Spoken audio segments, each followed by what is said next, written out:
এই প্লেসটাকে আপনারা এত বেশি পছন্দ করেছেন, তাই ফাইনালি আমি ফুল ডিটেইলস সহ একটা ভ্লগ নিয়ে চলে এসেছি আপনাদের জন্য। আপনারা ভিডিওটা শেষ পর্যন্ত অবশ্যই দেখবেন, তাহলে প্রত্যেকটা ডিটেইলস আপনারা জানতে পারবেন। তো চলুন দেরি না করে শুরু করি আমাদের আজকের ভিডিওটি। আসসালামু আলাইকুম অ্যান্ড হ্যালো এভরিওয়ান, কেমন আছেন আপনারা সবাই? আশা করছি অনেক অনেক ভালো আছেন। আমিও ভালো আছি আলহামদুলিল্লাহ। আজকে আমি এমন একটা প্লেসে এসেছি যেটা হচ্ছে খুবই অ্যাস্থেটিক, এবং আপনারা সবাই আমাকে ইনবক্সে এবং কমেন্টে বারবার প্লেসটার কথা জিজ্ঞাসা করছিলেন। আজকে আমি চলে এসেছি বিশ্ব সাহিত্য কেন্দ্র বাতিঘরে। তো আমি যখনই সিঁড়ি দিয়ে উঠলাম, প্রথমেই লিফটের সামনে আমার এই প্লেসটা চোখে পড়লো। বাতিঘরটা হয়তো লিফটের ৭ বা ৮ তলাতে হবে, আমার এক্স্যাক্টলি মনে নেই, আমি ভুলে গিয়েছি। তো বাতিঘরে প্রথমেই এন্টার করতে আপনারা এখানে আপনাদের নিজেদের ব্যাগ রেখে দেন আপনারা ইচ্ছা মতো আপনাদের যে বইটাই ভালো লাগে সেটাই পড়তে পারেন। আমি এত এত বই দেখে কনফিউজ হয়ে গিয়েছি যে কোনটা রেখে কোনটা পড়বো, কারণ আপনার যদি একটা উপন্যাসও ধরেন, সেটা আপনি মানে ২-৩ ঘন্টার মধ্যে একবারে ফুল পড়ে শেষ করার মতো সময় এখানে নেই। মানে আমি শুধু বই খুঁজে খুঁজে বের করছিলাম যে কোন বইটা আসলে পড়া যায়। আর এই জায়গাটা দেখেন, মানে এই জায়গাটার ভিডিও এত অ্যাস্থেটিক। এইখানে অনেকেই আসে এখানে ছবি তুলতে, বই পড়তে, কিন্তু বইপ্রেমী মানুষ এখানে বেশি আসে, কারণ এখানে আমি যতজনকে দেখেছি সবাই নিজের বই পড়ায় মগ্ন। সবাই নিজ নিজ বইয়ে খুবই মগ্ন, যে আশেপাশে কি হচ্ছে বা কে কি করছে তাদের কোনো খেয়াল নেই। সবাই আসলে বই পড়াতে এতই ব্যস্ত। আর আমি মনে করি বই পড়ার প্রতি যে একটা আমাদের ভালো লাগা, একটা যে ভালোবাসা, এটা যখন আসলে আসে তখন চারপাশে কি হচ্ছে সেটা মাথায় থাকে না। স্পেশালি আপনি যখন কোনো উপন্যাসের বই পড়ছেন আর উপন্যাসের বইটা আপনার অনেক বেশি ভালো লাগছে, তখন আপনার খেয়ালই থাকবে না যে আপনার চারপাশে আসলে হচ্ছেটা কি। আপনি তখন ওই বই পড়ার প্রতি আরও বেশি আকৃষ্ট হবেন, এবং যতক্ষণ না পর্যন্ত ওই উপন্যাসটা পড়া শেষ হয় আপনার মনে হবে যে আরও বেশি পড়ি, আরও বেশি পড়ি।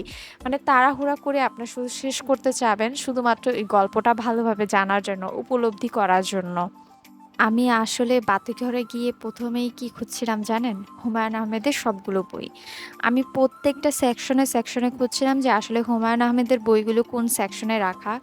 এখানে সব ধরনের বই আছে, আপনারা গেলেই দেখতে পারবেন যে এমন কোনো বই নেই যে এখানে নেই, আমার মনে হয় আর কি। আমরা সবাই কিন্তু এমন আছি যারা বই পড়তে অনেক বেশি পছন্দ করি, অনেক বেশি ভালোবাসি, কিন্তু একাডেমিক বই না, সেটা যদি উপন্যাসের বই হয়। আমি আমার ফ্রেন্ডদের মধ্যেও এমন অনেককে দেখেছি যারা উপন্যাসের বই পড়তে অনেক বেশি উৎসুক থাকে অলওয়েজ, এবং তাদের অনেক অনেক বই পড়াও শেষ। কিন্তু আমি কিন্তু এমন অনেক অনেক কোনো উপন্যাসের বই কখনোই পড়িনি। কিন্তু আমি যেহেতু জানি যে হুমায়ূন আহমেদের লেখা বইগুলো একটা অন্যরকম অনুভব নিয়ে আসে যখন আপনি উপন্যাসগুলো পড়েন, তো এই জন্য আমি যে সবার আগে হুমায়ূন আহমেদের বইগুলোই খুঁজি পড়ার জন্য। হুমায়ূন আহমেদের লেখার উপন্যাসের ফ্যান এমন অনেককে খুঁজলেই পাওয়া যাবে। এই প্লেসটার মধ্যে সবচেয়ে ভালো লাগার একটা ব্যাপার কি জানেন? মানে প্লেসটা দেখতে যতটাই অ্যাস্থেটিক, যতটা সুন্দর, ততটাই আপনাকে বই পড়ার প্রতি আকৃষ্ট করবে। সবাই যখন বই পড়ছে তখন আপনারও ইচ্ছা করবে বই পড়তে।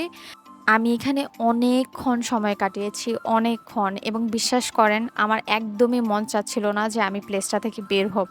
আমার খুবই শান্তি শান্তি একটা ফিল লাগছিল এই প্লেসটাতে যখনই আমি ছিলাম। আপনার যখন বসে থাকতে থাকতে মানে বসে থেকে যখন আপনি পড়বেন, পড়তে পড়তে যখন আপনার মনে হবে যে আপনার কোমর ব্যথা হয়ে গিয়েছে, তখন কিন্তু এই যে আমার মতো এভাবে হাঁটতে হাঁটতেও আপনি পড়তে পারেন। মানে এখানে তেমন কোনো সাউন্ড নেই, প্লাস হচ্ছে মানুষের তেমন একটা ভিড় নেই। যারা একমাত্র বই প্রেমিক, প্রকৃত বই প্রেমিক, তারাই একমাত্র মনে হয় এই জায়গাটাতে আসে বই পড়তে।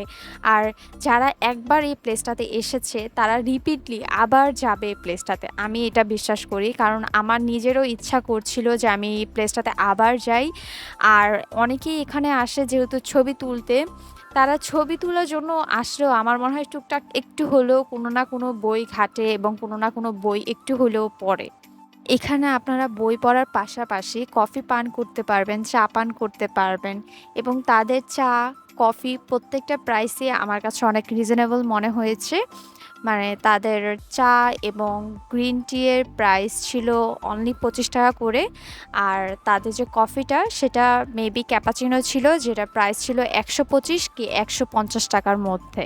তাদের বাহিরে একটা ছোটখাটো বারান্দাও আছে, যে বারান্দায় প্রচণ্ড বাতাস। ওই ভিডিওটা আমি এখনই আপনাদেরকে দেখাচ্ছি। এই যে দেখেন, এত পরিমাণে বাতাস, মানে আপনি এখানে বসে বসেও চা খেতে পারবেন, প্রকৃতি দেখতে পারবেন, বই পড়তে পারবেন। মানে এখানে এমন একটা পরিবেশ আপনাদের জন্য সৃষ্টি করা হয়েছে যে আপনারা বই পড়ার প্রতি আকৃষ্ট হয়ে না হয়ে পারবেন না।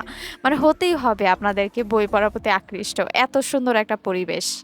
এতক্ষণ যে এতগুলা ক্লিপ দেখলেন, এতগুলা ভিডিওস দেখলেন, আপনাদের কি মনে হয় প্লেসটা অনেক সুন্দর না? আমার থেকে তো অনেক ভালো লেগেছে, অনেক অ্যাস্থেটিক। আমার মনে হয় আপনাদের সবার একবার হলেও যাওয়া উচিত। এবং সবচেয়ে সুন্দর একটা খবর আমি আপনাদেরকে দেই, এইখানে ঢুকতে বা এন্ট্রি করতে কোনো রকম টিকিট বা কিছু লাগে না। আপনারা ফ্রিতে এখান থেকে বই পড়তে পারবেন, এবং যদি আপনারা এখান থেকে বই পারচেজ করতে চান সেটারও সুযোগ এখানে রয়েছে। যদিও আমার একদমই মন চাচ্ছিল না প্লেসটা থেকে চলে আসতে, কিন্তু আসতে হলো।